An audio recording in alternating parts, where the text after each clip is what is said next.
Whoa, howdy hey, didn't see you there.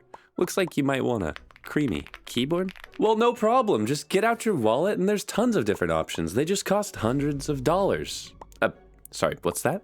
You don't have hundreds of dollars? Well, then you've come to the right place, because what if I told you that I found the creamiest budget keyboard and it only costs $60? Now I know what you're thinking. You're probably thinking, Hipyo, you're so insane. There's literally no way a budget keyboard could ever sound creamy, or maybe it's gonna be really bad or something, or you're absolutely lying and you're really crazy and nothing is ever happy and my parents don't love me and...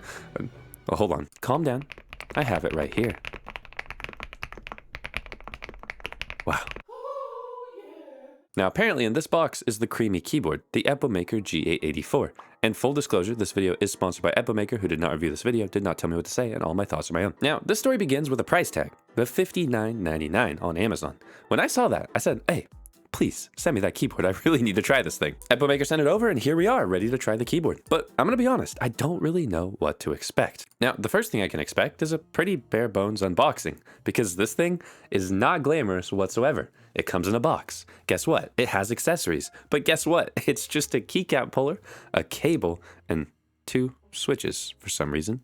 Not sure what that's about. Also, for some reason, the keyboard is weirdly turned on already. I hope that's not a fire hazard or anything. Now, for the price, I'm expecting them to have cut a lot of different corners. But Epomaker is known for making a lot of different budget keyboards, but some of which cut a lot of different corners. And they also make a lot of different claims about this keyboard, saying that it's a creamy gasket keyboard, which you can take delight in the rich, creamy sound of. Whoa, I don't take that out of context. Although you can take delight in the rich, creamy delight of my music, which is Kadeli. I'll have that link down below. Now, getting the keyboard unwrapped, it is unapologetically plastic. Like, the case is plastic. Guess what? The keycaps are also plastic, although that's pretty expected. But plastic is not necessarily a bad thing, as it can lead to some very nice, deep, creamy sounds, as long as they didn't cheap out on everything here. Now, they do also make some other claims about this board that might mean that it's better than just the sound. And tapping on this thing, it doesn't feel as hollow as some other budget keyboards. Like, it has quite a bit of substantial heft to it, making me think that maybe they've filled this with a lot of different stuff. Now, you also might notice the keycaps are also unapologetically gamery.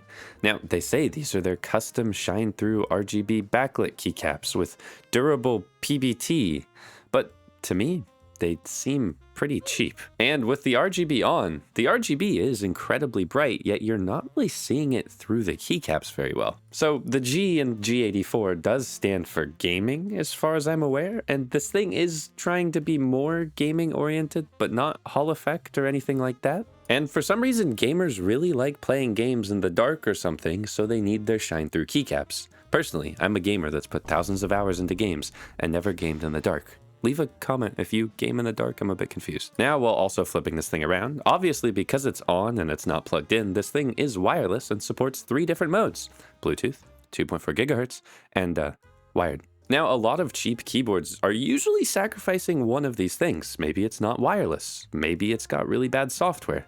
And this thing surprisingly has really good software.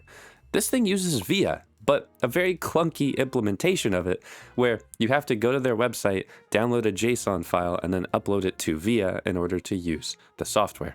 However, once you do that, it's got really great software support. You can reprogram keys, you can adjust lighting, you can adjust macros. This is really great to see in a budget keyboard. And this is already a big win over a lot of Epomaker's other keyboards. However, you know what's kind of a bit perplexing? I've looked at a lot of other Epomaker keyboards, and this reminds me of the Epomaker TH85, a keyboard that I just looked at a few weeks ago with a similar badge, a similar layout, and it's $4 more with better looking keycaps. I'm a bit confused here. Now, I've got a full video on the Epomaker TH85 and a couple other different keyboards, so you can check that out if you want my full opinion on that board.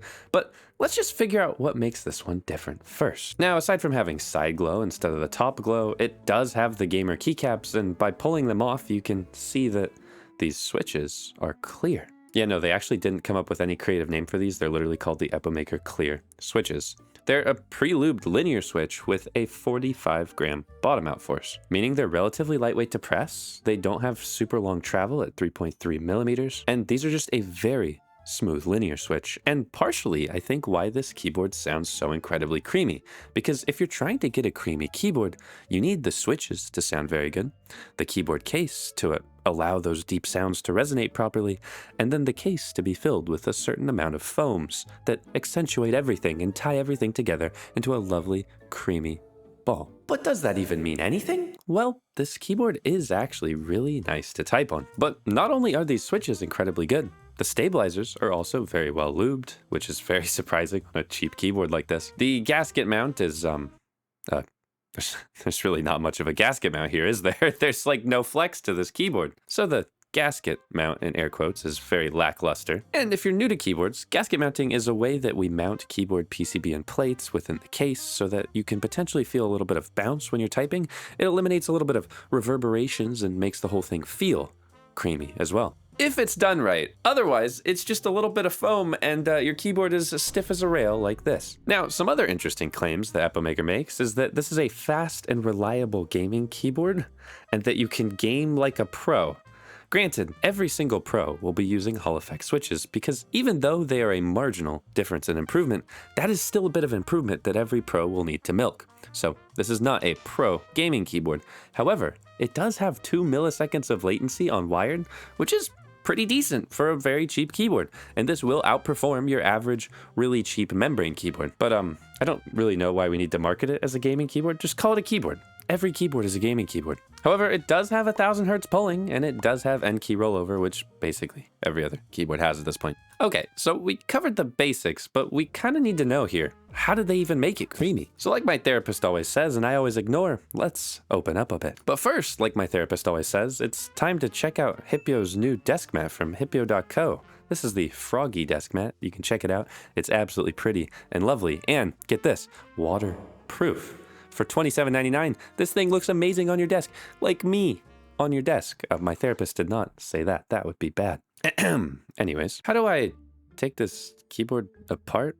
Well, unlike some other more premium keyboards that give you rapid disassembly or even the privilege of screws, this thing has a clip mount, meaning that you'll have to take these special disassembly picks or any weird wedge tool and wedge them into the keyboard case to open the thing up, which my therapist does not recommend you do to get people to open up. This is really annoying. It has the potential of breaking your keyboard case every time you open it, so this thing is not very moddable. I give it a 0 out of 10 on the moddability scale. Okay, fine, maybe like a 3 out of 10. I'll be nice. But then once we do open it up, holy cow, that is a lot of foam. That is 5 different layers of foam in this bad boy. That is more layers of foam than I have in my heart, because I have 0. Please leave a comment to foam mod my heart. Now, if you're new to keyboards or just looking for keyboards and you're interested in why all of this foam is in a keyboard in the first place, every single different bit of foam has a different effect that it's having on the sound. Think of different filters that you could put on audio. And theoretically, with a plastic case, all of this combined to make the keyboard sound very nice and creamy. If you do get this keyboard or any other keyboard, I recommend you play around with removing foam or adding different foams, because some of these layers might actually make your keyboard louder, like a little plastic layer on your PCB, which you might want or might not want at all. Now you're probably wondering, Hipyo, do I get this keyboard for $59.99 on Amazon? Well, possibly not. Or maybe yes, because there are a few other big competitors to this keyboard. Because if you don't care about software, I've looked at a very similar board before. I recommend you check out my video on the Kissant K85 because that's almost half the price, but just has really bad software. But then, from Epomaker themselves, as I mentioned before, you have the TH85, which to me is a more compelling keyboard for just a couple dollars more. Because both of these keyboards offer options for the creamy jade switches, which are similarly as creamy to these clear switches. So while the G84 is one of the creamiest budget keyboards you could possibly get, there's now a lot of other options too, which I recommend you check out. Like the subscribe button, by the way, hit the subscribe button. Here's a sound test.